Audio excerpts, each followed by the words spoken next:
what's up? This is Anupam. Welcome back.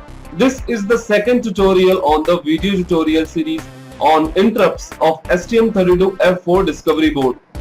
You can check out my website www.logicvoltage.com. You can watch many other tutorials at the website also. You can even check out the video store at the website. It has some good tutorial series there with a very attractive price. A lot of people are buying it. You can also get them and learn some very awesome things about embedded programming. You can get in touch with me also in case of any query. Just go to contact us page and fill up the form and I will reply. You can check out the forum also.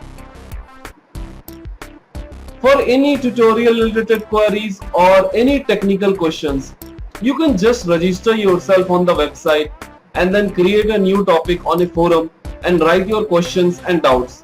And I will reply back there so that other people can also see the comments and what discussion is going on. Please make some donations so that we can continue to create the free tutorials for you. You are welcome to choose any amount as you like for donation. We will be highly appreciated. You can also support us by subscribing my YouTube channel. Thanks.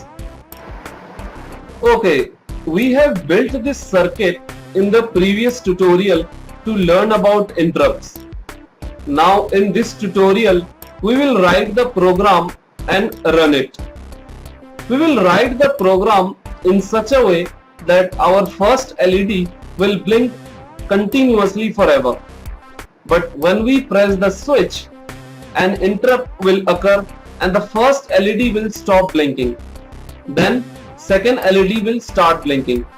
The second LED will blink for 5 times and then again the first LED will start blinking forever until someone again press the switch. So let's start writing the code. Let's create a new project. Name this project LED Interrupt.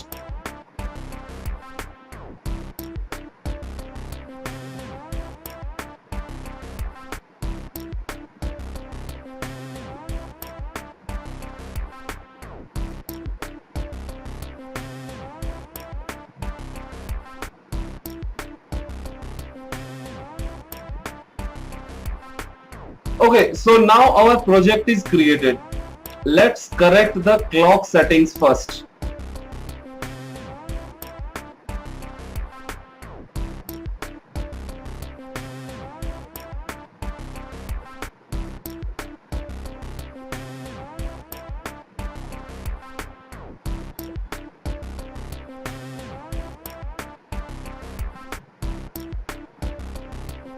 Okay, our clock settings are now correct. Let's delete these comments and delete these lines. We don't need them. Okay, all initial things are done now. So let's start writing the code now. Okay, first initialize the 2 LEDs.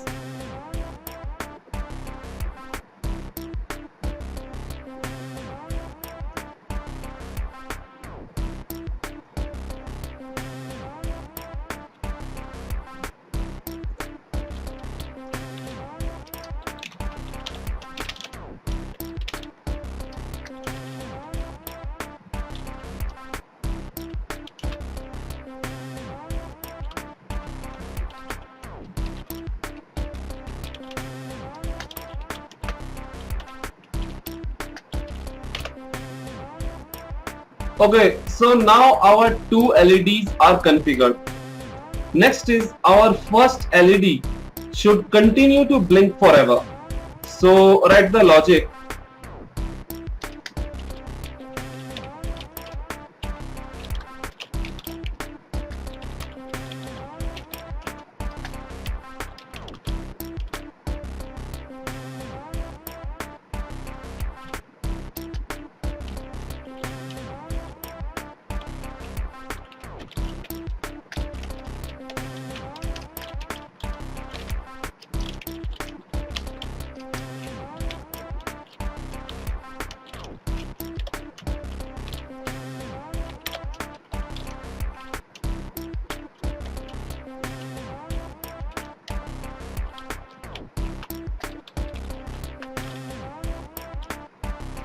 Okay, so now we have initialized the LEDs and make the first LED to blink forever.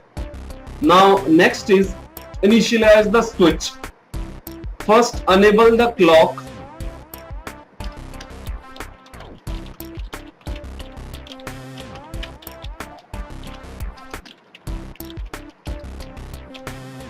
Then configure.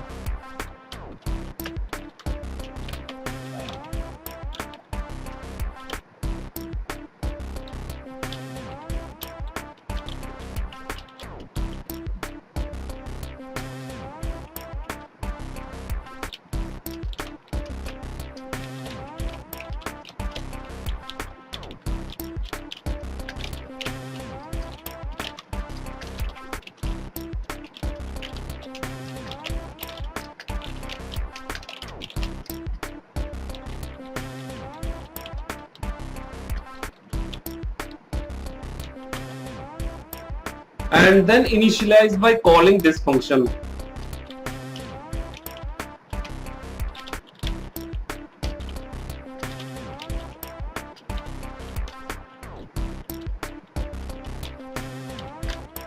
Okay, so now we have initialized the switch also.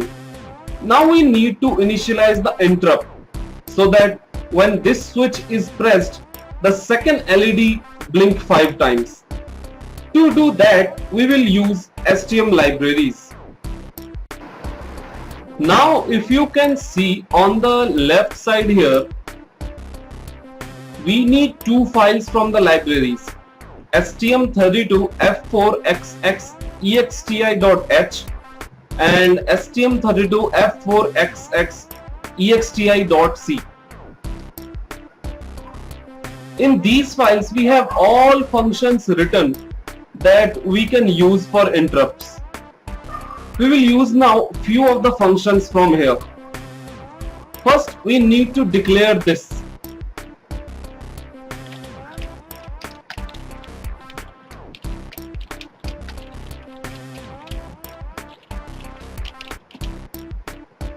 If you go to STM32F4Exti.h, then you will find this structure declaration.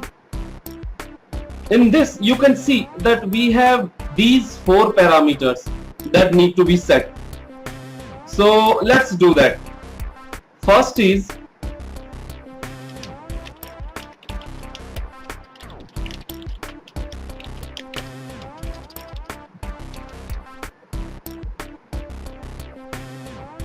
now in this line we are actually pointing to external interrupt line 1.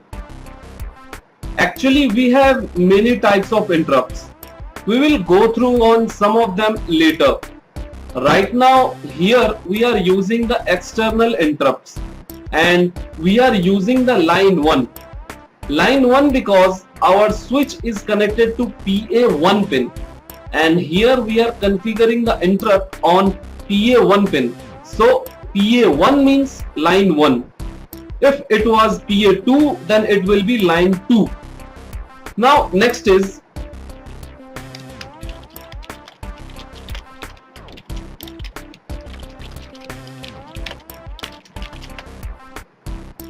in this line we are setting the mode. We have two options here, either event mode or interrupt mode. Now what's the difference between them? That we will look later. For now we need interrupt mode. Now next is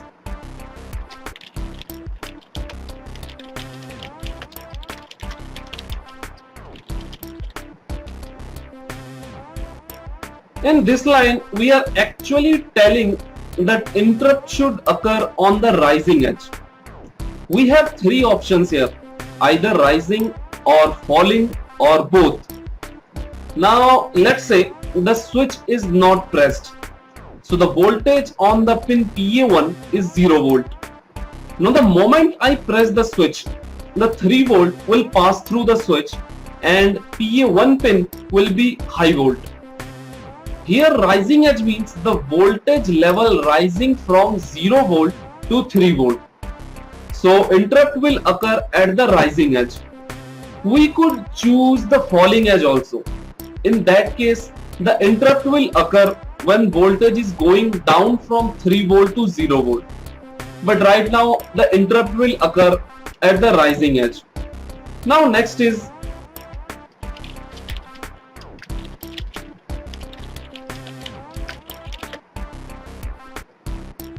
in this we are actually enabling the interrupt. Now next is initialize the interrupt by calling this function.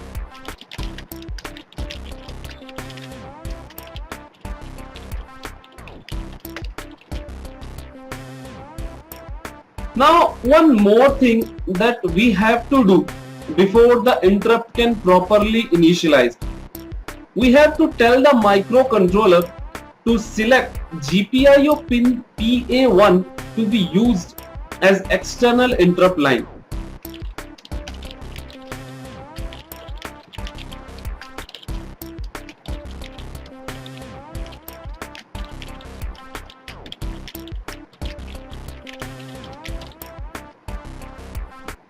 Now before this line execute, we have to enable the sys CFG APB clock also. So let's do that.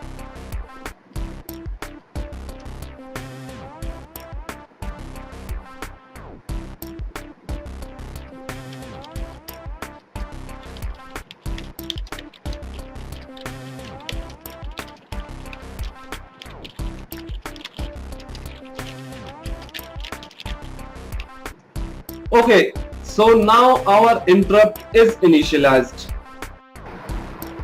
Now we have set up the interrupt, but we have to configure the NVIC also. That means nested vector interrupt controller.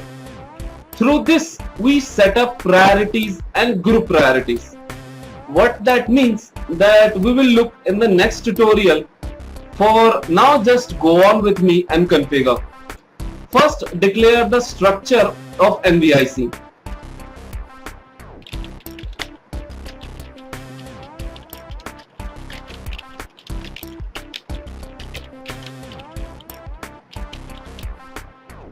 Now if you press the control key on keyboard and click on it, then you will be redirected to the miscellaneous.h file. You can see here that we have 4 parameters here that we need to set. So let's do that one by one. First is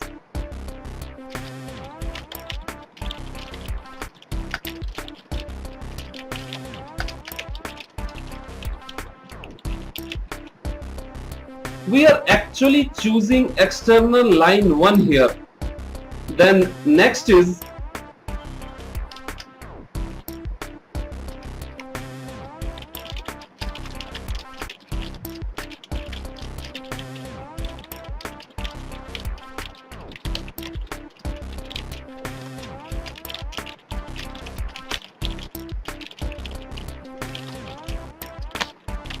in these 2 lines we are actually setting the priority of the interrupt. For example, in this program we have only one switch and only one interrupt can occur. But let's suppose we have 2 switches and each switch can generate one interrupt. So what will happen in case we press both the switch at the same time? The microcontroller will get 2 interrupt notifications at the same time. So the question is, which interrupt will be processed first by the microcontroller?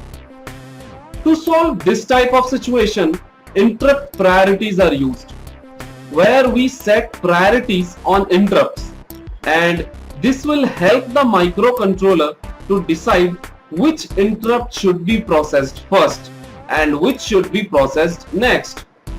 The microcontroller decides this on the basis of priority which we set. We will look into this topic in the next tutorial in much details. For now, keep it this way. Then next is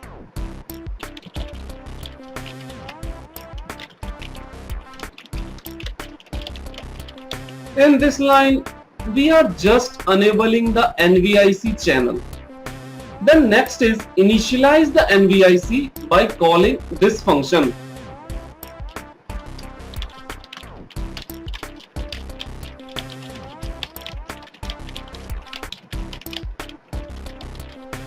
Now we have set up the NVIC properly. There is one more thing that we have left. Although we have initialized the interrupt properly, but what will happen when interrupt will occur after we press the switch? That piece of code we still haven't written. That piece of code is called ISR, Interrupt Service Routine. And in the ISR, we will write our logic to execute when the interrupt will occur, or in other words, I can say when the switch is pressed. So let's write the ISR. ISR is actually a function with a proper name.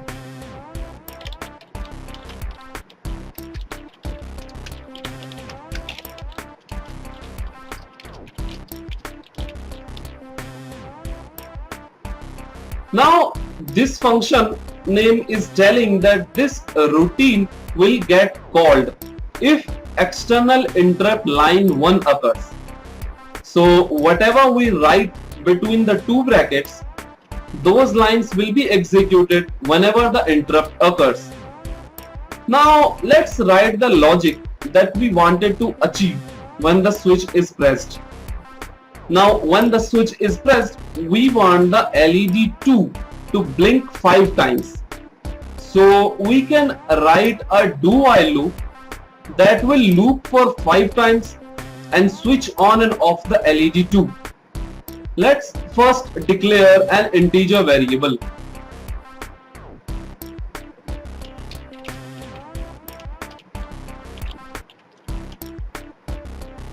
Then write the do while loop.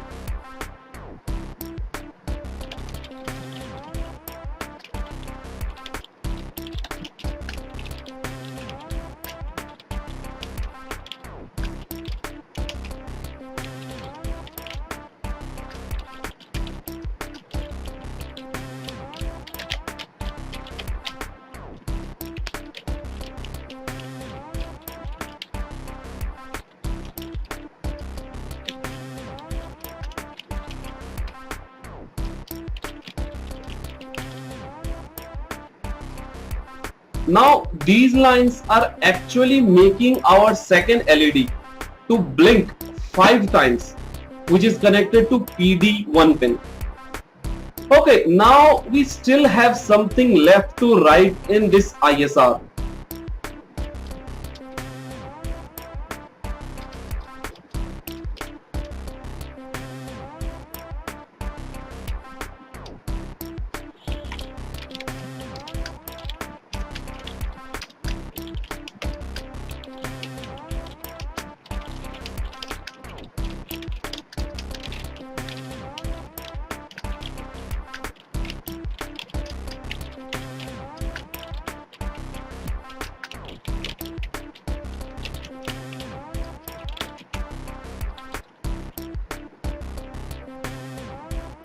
Now here with this if statement, we are checking if the interrupt status on the external interrupt line 1 is set or reset. If set, then go on and execute the logic. Otherwise do not. This is just a kind of pre-check. And in this line, we are actually clearing the interrupt bit for external interrupt line 1. That's because whenever the interrupt occurs, this becomes set. So our logic was completely executed. We should clear this bit so that this interrupt will again becomes active. If we don't do this, then only the first time interrupt will occur and then interrupt will not happen as the bit is already set. Okay, so now we have everything set up and initialized. Let's run this code on the discovery board and see what will happen.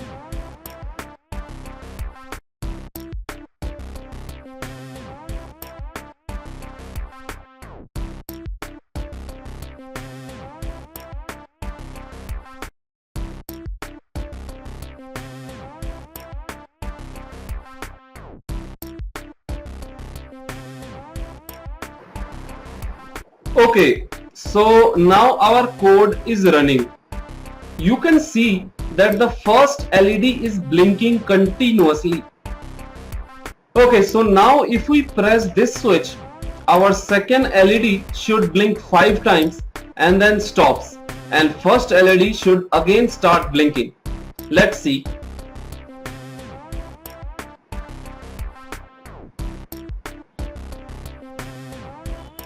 That's great. Our interrupt program works. Whenever we are pressing the switch, an interrupt is occurred and our ISR code executes. And in the ISR, we have written to blink the LED 5 times.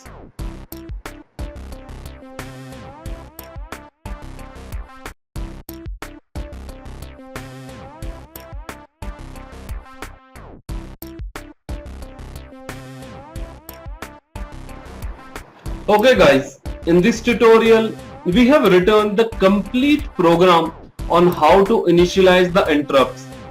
We saw how interrupt works. In the next tutorial, we will go a little further in understanding the interrupts. We will learn about types of interrupts in our discovery board. Then we will learn about interrupt priorities. And then we will update this program and implement the interrupt priority concept. Once again, this is Anupam from www.logicvoltage.com, and thanks for watching. Bye.